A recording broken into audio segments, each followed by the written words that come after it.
Hi மொட்டை பட்டை friends அப்படின்னு சொல்கிறத விட வெல்கம் தலை ஃபேன்ஸ் அப்படி தான் சொல்லலாம். தலை அஜித் அவர்களுடைய ரசிகர்களுக்கு. ஏன்னா இன்றைக்கி நம்ம வந்து விடாமுயற்சி படத்தோட FDFS ரிவ்யூ தான் இப்போ நம்ம பார்க்க போகிறது. ஸோ அதுக்கு முன்னாடி சப்ஸ்கிரைப் பண்ணுங்கள், லைக் பண்ணுங்கள், ஷேர் பண்ணுங்கள், உங்கள் ஃப்ரெண்ட்ஸுங்களுக்கு வந்து ரெக்கமெண்ட் பண்ணுங்கள். இப்போ வீடியோ கீழே ஒரு பெல் பட்டன் இருக்கும், அந்த பெல் பட்டனை ப்ரெஸ் பண்ணிவிடுங்க. நிறைய பேர் பண்ணுறதில்லைன்னு நினைக்கிறேன், கொஞ்சம் பண்ணிவிடுங்க ப்ளீஸ். ஓகேவா? ஓகே, ரிவ்யூக்குள்ளே போகலாம். விடாமுயற்சி, நம்ம தலை அஜித் நடித்த விடாமுயற்சி படம். இயக்கம் வந்து பார்த்திங்கன்னா மகிழ் திருமணி.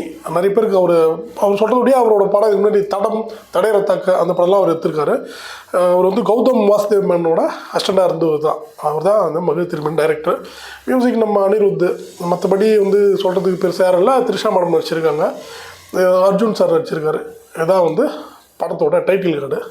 சரி, படத்தோட ஒன்லைன் ஸ்டோரி என்ன பார்க்கலாம் அப்படின்னு பார்த்தீங்கன்னா, ஒன்லைன் ஸ்டோரி ரொம்ப சிம்பிளான ஒன்லைன் ஸ்டோரி தான். அஜித்தோட மிஸ்ஸஸ் அவங்க வந்து த்ரிஷா மேடம் திடீர்னு மாயமாயிடுறாங்க. அதாவது பார்த்திங்கன்னா மிஸ்ஸிங். ஓகே, அவங்க கடத்தப்பட்டாங்களா இல்லை வந்து என்ன சொல்கிறது, எங்கேயாவது அவங்களா எஸ்கேப் ஆகிட்டாங்களா இல்லை என்னன்னே தெரியாமல் வந்து அஜித் சார் வந்து தேடுறாரு. இது எங்கே நடக்குதுன்னு பார்த்தீங்கன்னா அசர்பைஜான் நடக்குது. ஃபுல்லாக தேடும்போது குறுக்கில் போலீஸ் மற்றும் கேங்ஸ்டர் வராங்க. ஸோ இதெல்லாம் தாண்டி வந்து திரும்ப அவங்க ஒய்ஃபை அஜித் சார் கண்டுபிடிச்சிட்டாரா இல்லை என்ன ஆகுறாங்க அப்படின்றது தான் கதை. இவ்வளோதான் ஒன்லைன் ஸ்டோரி. சரிங்களா? மற்றபடி அடுத்து திரைக்கதை உள்ளே போகலாம் போகலான்னு பார்த்தீங்கன்னா ஒன்றுமே இல்லைன்னு தான் சொல்ல முடியும். ஃபஸ்ட் ஆஃப் வந்து 1.25 மணி நேரம், மொத்தமே வந்து ஒரு 1/4 மணி நேரம் படத்தை வந்து 1.25 மணி நேரம் எடுத்துருக்குறாங்க. ஏதாவது பேசிக்கிறாங்க, சும்மா பேசிகிட்டு இருக்காங்க. தேட்டரில் பார்த்தா ஒவ்வொருத்தனும் தூங்காத குறை. என்னடா அடுத்து சண்டை வருமா, அடுத்து இது வருமா? சத்தியமாக சொல்கிறேன், ஒரு மாஸ் ஹீரோ படம் 7 வீட்டில் உட்காந்துக்கிற மாதிரி டெத் சைலண்ட்டாக எல்லாம் கம்முன்னு உட்காந்துருக்காங்க. அட்லீஸ்ட்டு நம்ம வந்துட்டு லோக்கலாக இருக்கணும்லாம் கிடையாது. லைக்லி விவேகம் மாதிரி கூட கிடையாது. விவேகம் இன்னும் பார்த்தீங்கன்னா என்ன இருந்தால் லைக் பண்ணி ஒரு ஸ்பீடாக பார்க்குற மாதிரி எப்படி இருக்கும், அப்படி எதுவுமே கிடையாதுங்க. ஃபஸ்ட்டு 1.25 மணி நேரம் கம்முன்னு எல்லாம் விட்ட சீரியல் பார்த்தா கூட அங்கே ஏதாவது காமெடி இருக்கும், ஏதாவது கைத்தட்டுற மாதிரியே இருக்கும். எனக்கு தெரிஞ்சு சீரியலே சொல்கிறேன். ஃபஸ்ட் ஹாஃப் வந்து மெகா சீரியலையும் தாண்டி பட்டு மொக்க ஃபஸ்ட் ஹாஃப். எனக்கு தெரிஞ்சு இதெல்லாம் எப்படி தலை ஃபேன்ஸ் எல்லாம் இது எப்படி தாண்டி வருவாங்கன்னு எனக்கு தெரியல. அவ்வளோ பட்டு மொக்க அடிச்சு கலத்திருக்காங்கன்னு தான் சொல்லலாம். அடுத்து செகண்ட் ஹாஃப் தொடங்கினோடனே எப்படி இருக்கும் அப்படின்னு நினச்சா, அப்படியே அந்த ஃபஸ்ட்டு கீரை அப்படியே கண்டினியூ பண்ண போகுது. ஃபஸ்ட் ஹாஃபில் என்ன ஃபஸ்ட்டு கீரில் மூவ் பண்ணுது வண்டி, அந்த மாதிரி செகண்ட் ஹாஃப்லேயே கண்டினியூ பண்ண போகுது. அப்போ எப்போ தான்ப்பா second gear, third gear, fourth gear போடுவீங்க படத்துக்கு அப்படின்னு பார்த்தா, கடைசி ஒரு 10 நிமிஷம் மட்டும் வெறும் 2வது கீர்லேயே எடுத்துகிட்டு போய் படத்தை முடிச்சிடுறாங்க. இவ்வளோதான். சீரியஸாக சொல்கிறேன், தலைவலி தான் மிச்சம்ன்ற மாதிரி ஆகிப்போச்சு.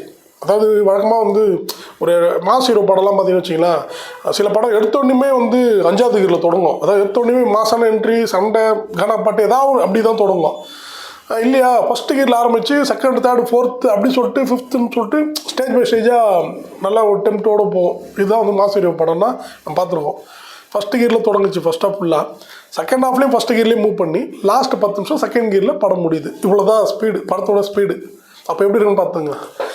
அடுத்து இது எனக்கு ஒரு விஷயம் மட்டும் புரியல. இந்த படம் ஏன் அசர்பைஜானில் எடுத்தாங்க அது எனக்கு புரியல. படம் வந்து ஸ்டார்டிங் லாஸ்ட் வரைக்கும் ஃபுல்லாக அசர்பைஜான். இந்த கதைக்கு நம்ம அரக்கோணம் பக்கத்தில் ஒரு பைபாஸ் ரோட்லேயே எடுத்துகிட்டு போய்ட்டுலாம். அங்கே நிறைய மூணு ஃபேக்ட்ரி இருக்குது, பைபாஸ் ரோடு இருக்குது. எதுக்கு அசர்பைஜான், அதுக்கு எதுக்கு இவ்வளோ பேர் பட்ஜெட்டுன்றது சத்தியமாக தெரியல. ஒரு சப்ஜெக்ட்டுக்கு இது தேவை, ஃபாரின் ஸ்டோரி அப்படின்னா சரி எடுக்கலாம், தப்பு இல்லை. ஒரு வேட்டையாடு விளையாடு பார்த்துருப்போம், அதில் வந்து இங்கே லோக்கல் தமிழ்நாட்டிலையும் நடக்கும், அமெரிக்காவில் நடக்கும், சென்னையில் நடக்கும், இந்த மாதிரி. ஸோ ஒரு அங்கே கதைப்படி நடக்குது. ஓகே, இந்த படத்துக்கு எதுக்கு அசர்பைஜான்னு தெரியல. ஒன்று அவ்வளோ பட்ஜெட் ஏன் தான் வேஸ்ட்டுன்னு தெரியல. ஒன்று. அடுத்து ரெண்டாவது இன்னொன்று விஷயம் பார்த்தீங்கன்னா, 2006 வந்து பச்சைக்கிளி முத்துச்சான்னு ஒரு படம் பார்த்துருப்போம் நம்ம. சரிங்களா? கிட்டத்தட்ட இதுக்கும் அதுக்கும் ஆல்மோஸ்ட் வச்சுங்களேன் சின்ன சின்ன கரெக்ஷன் தான். மற்றபடி இந்த படமும் அந்த படமும் அந்த ஞாபகம் தான் நமக்கு வர வைக்கும். அந்த வீட்டுக்கு கணேஷ் கத்தார் பாருங்க, டே இல்லை லாரன்ஸா போடுறா விட்றாரா போடுறா அதே மாதிரிலாம் அதில் இருக்கும். கிட்டத்தட்ட வந்து அந்த சரத்குமார் சார் ரோலை வந்து இங்கே நம்ம தலை அஜித் பண்ண மாதிரி இருக்கும். ஆனால் அதில் கூட பார்த்திங்கன்னா நல்ல ஸ்பீடு இருக்கும், கிளாப்ஸ் இருக்கும், ஸ்க்ரீன் ப்ளே இருக்கும், போயினே இருக்கும் படம். இது வந்து ஃபஸ்ட் ஹாஃப்லாம் ரொம்ப போர்னு தான் சொல்லலாம். ஓப்பனாகவே நல்லா தூக்கம் வருது. இதில் பெருசாக இன்னொரு விஷயம்லாம் பார்த்து போனீங்கன்னா, ரிப்பீட் ஆடியன்ஸ் கண்டிப்பாக அந்த படத்துக்கு போக மாட்டாங்க.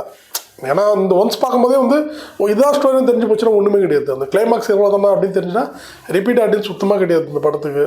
ரொம்ப எக்ஸ்பெக்டேஷன் இருந்து மகிழ் திருமணி மேலே செம்மையாக திருப்ப போகிறோம் அப்படின்னு சொல்லிட்டு ரொம்ப சொதப்பி தான் வச்சுருக்கா சொல்ல முடியும். மற்றபடி வந்து டெக்னிக்கல் வைஸ் வந்து பார்த்திங்கன்னா கேமராலாம் நல்லாயிருக்கும், அந்த லொக்கேஷன்ஸ் அந்த ஆங்கிள் அப்படி சொல்லுவாங்க பார்த்திங்கன்னா அது எல்லாமே நல்லா தான் எடுத்துகிட்டு போயிருப்பாப்புல, அதெல்லாம் குறை இருக்குது. மற்றபடி வந்து படம் ரொம்ப ஸ்லோ. அனிருத் சார் அவரோட இசை ஸ்டார்டிங்கில் லாஸ்ட் வரையும் அவரோட பாட்டை கரெக்டாக செஞ்சு முடிச்சிடுறாரு. அதனால் வந்து அனிருத் சார் மேலே கம்ப்ளைண்ட் இல்லை. அஜித் சார் வந்து அவரோட பர்ஃபார்மன்ஸ் நல்லா பண்ணியிருப்பார். Trisha madam performance, Arjun sir performance எல்லாமே நல்லாயிருக்கும், அதெல்லாம் மாற்று கருத்தே கிடையாதுங்க. பட் மகிழ் திருமணி திரைக்கதையில் சொதப்பி விட்டார். அதனால் படம் என்ற மாதிரி தான் போச்சு. ரொம்ப போர். எனக்கு கேட்டால் வந்து ஒன்ஸு பார்க்குறதுக்கே கூட வந்து கஷ்டம் அப்படி தான் என்னால் சொல்ல முடியும். சில பேர் வந்து தலையை ரொம்ப நாள் இப்போ 2 வருஷத்துக்கு அப்புறம் பார்க்குறோம் அதெல்லாம் பார்க்கலான்னு சொல்லிட்டு பார்ப்பாங்க, போகலாம், தப்பு இல்லை. அவர் தலை பத்மபூஷன் அவரோட ஆக்டிங் பர்ஃபெக்டாக இருக்குது, அருமையாக இருக்குது, அந்த மாற்று கருத்தே இல்லை. பட் திரைக்கதை தான் சொதப்பல். மொத்தத்தில் என்ன சொல்கிறது இந்த படத்தை பற்றினா, முயற்சி பண்ணி பார்க்குறவங்க விடாமுயற்சி எடுத்து போய் பாருங்கன்னு தான் சொல்ல முடியும். வேணாம் நீரையும் போகாதீங்கன்னு தான் சொல்ல முடியும். மீண்டும் அடுத்த ஒரு நல்ல படத்தோட ரிவ்யூவோட உங்களை மீட் பண்ணுறேன். நன்றி, வணக்கம்.